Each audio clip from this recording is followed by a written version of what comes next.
امریکہ نے 78 سال کے بعد عالمی ادارہ صحت یعنی WHO کے ساتھ باضابطہ طور پر دستبرداری اختیار کر لی ہے۔ یہ فیصلہ فوری طور پر نافذ ہو گیا ہے، جس سے امریکہ کا WHO کے ساتھ عملی تعلق بالکل ختم ہو چکا ہے۔ امریکی حکومت کا کہنا تھا کہ عالمی ادارہ صحت یعنی WHO نے کورونا وبا کے دوران مناسب طریقے سے کام نہیں کیا۔ ادارے میں سیاسی اثرات اور اصلاحات نہ ہونے کی وجہ سے وہ امریکہ کے مفادات کا تحفظ نہیں کر پایا۔ دوسری جانب عالمی ادارہ صحت یعنی WHO کا کہنا ہے کہ اصل بات یہ نہیں ہے، بلکہ امریکہ پر 130 سے 270 ملین ڈالر سے زائد واجبات ابھی بقایا جاتے ہیں اور یہ تنازعہ کا حصہ ہے۔ امریکہ کا کہنا ہے کہ اب وہ WHO کی بجائے مستقل طور پر دیگر ممالک کے ساتھ دو طرفہ معاہدوں پر کام کرے گا، جیسا کہ امراض پر نگرانی اور ویکسین کے مسائل۔ اس فیصلے کے بعد عالمی صحت کے ماہرین نے اس فیصلے کو شدید تنقید کا نشانہ بنایا ہے۔ ان کا کہنا ہے کہ WHO عالمی سطح پر امراض کی نگرانی اور بروقت معلومات فراہم کرتا ہے۔ امریکہ ایسے ڈیٹے تک رسائی کھو سکتا ہے جو مستقبل میں وائرس یا فلو جیسے خطرات سے بچاؤ میں مدد دے۔ یاد رہے کہ عالمی ادارہ صحت میں 1948 میں امریکہ نے شمولیت اختیار کی تھی اور اس کے بڑے مالی معاونین میں سے ایک تھا، جو کہ ادارے کا کل 18% تک ادا کرتا تھا۔ عالمی سطح پر بھارتی مظالم کا پردہ چاک ہوتے ہی مودی ایک مرتبہ پھر پاکستان فوبیا کا شکار ہو گیا ہے۔ آذربائیجان میں اقلیتوں پر بھارتی مظالم کے خلاف پہلی عالمی کانفرنس ہونے جا رہی ہے، جس میں شرکاء نے شدید اظہار تشویش کیا ہے۔ آذربائیجان میں اقلیتوں کے خلاف بھارت کی جابرانہ پالیسیوں پر پہلی عالمی کانفرنس کا انعقاد کیا گیا۔ عالمی کانفرنس بھارتی درندگی کو عالمی انسانی حقوق کے ایجنڈے میں تبدیل کرنے کا واضح اشارہ ہے۔ 1984 کے فسادات میں بھی 8 سے 17 ہزار سکھوں کے منظم قتل پر ریاستی خاموشی سوالیہ نشان ہے۔ 50 ہزار سے زائد سکھ ہجرت پر مجبور ہوئے، جبکہ 1980 اور 90 تک بے تحاشا جبری گمشدگیاں اور ماورائے عدالت قتل کیے گئے۔ پاکستان کی مؤثر اور متوازن خارجہ پالیسی اور بھارتی مظالم کے خلاف آواز بلند ہونے پر انڈیا کا گودی میڈیا تلملا اٹھا ہے۔ عالمی کانفرنس کے بعد گودی میڈیا نے پاکستان، ترکیہ اور آذربائیجان پر من گھڑت الزامات لگا دیے، جیسا کہ وہ ہمیشہ سے کرتا ہے۔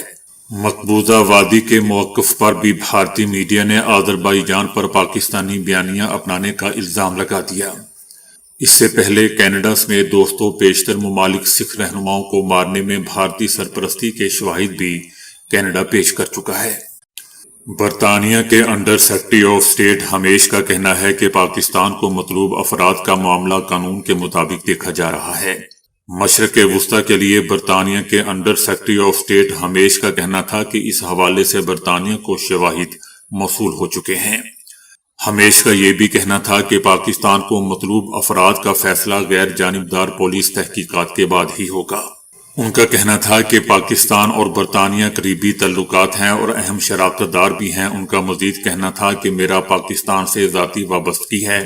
سفارتی کیریئر کا آغاز بھی پاکستان سے ہوا تھا۔ اس سے پہلے وزیر داخلہ محسن نقوی کا کہنا تھا کہ باہر بیٹھ کر سوشل میڈیا کے ذریعے زہر پھیلانا فیک نیوز پھیلانے والے سمجھ رہے ہیں کہ انہیں تحفظ ملے گا، تو یہ ممکن نہیں ہے۔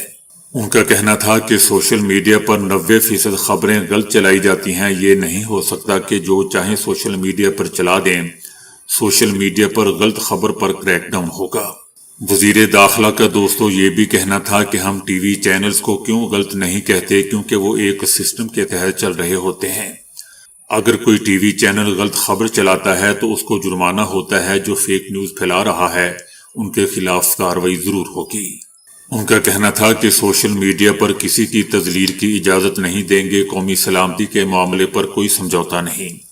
کوئی لندن میں بیٹھ کر بکواس کر رہا ہے تو کوئی امریکہ میں اداروں میں یہ مسئلہ چل رہا ہے کہ آپ کے پاس ثبوت ہیں تو ضرور سامنے لائیں۔ وزیر داخلہ کا یہ بھی کہنا تھا کہ باہر بیٹھ کر فیک نیوز پھیلانے والے سمجھ رہے ہیں کہ انہیں تحفظ ملے گا، تو یہ ممکن نہیں۔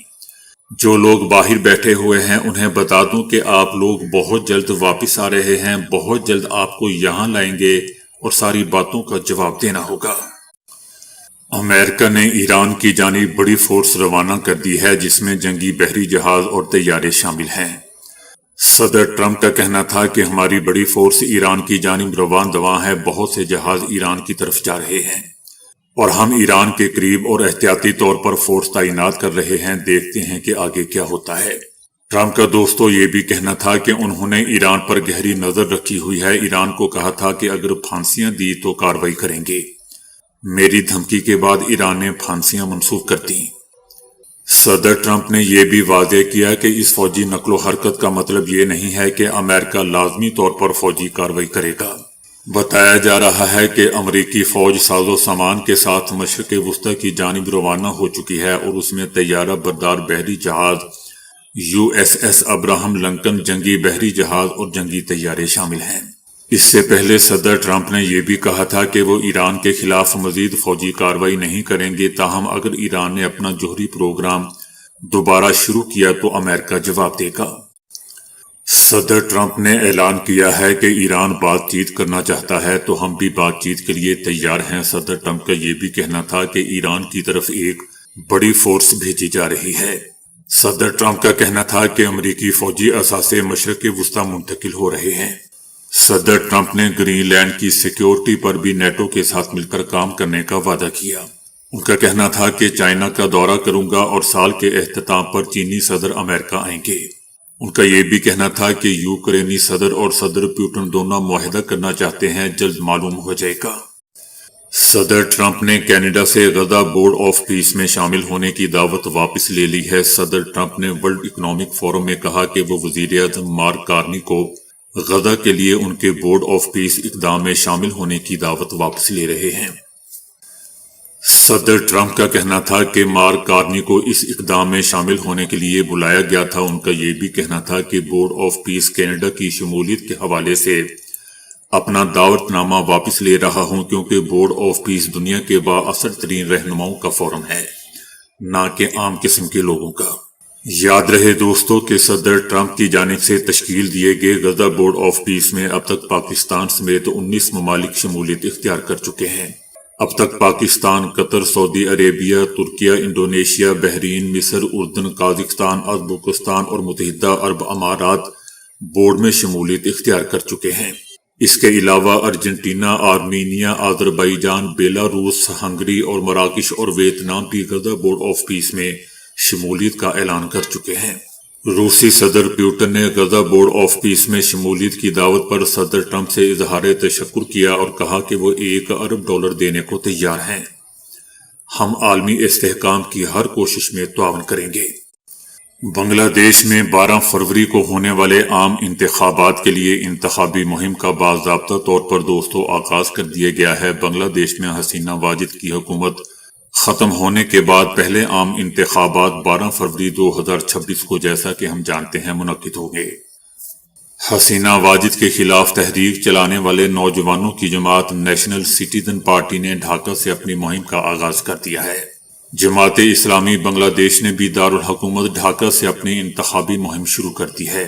اس کے علاوہ دوستو بنگلہ دیش نیشنلسٹ پارٹی BNP کے سربراہ طارق رحمان نے بھی ضلع سلہٹ میں روڈ شو کیا۔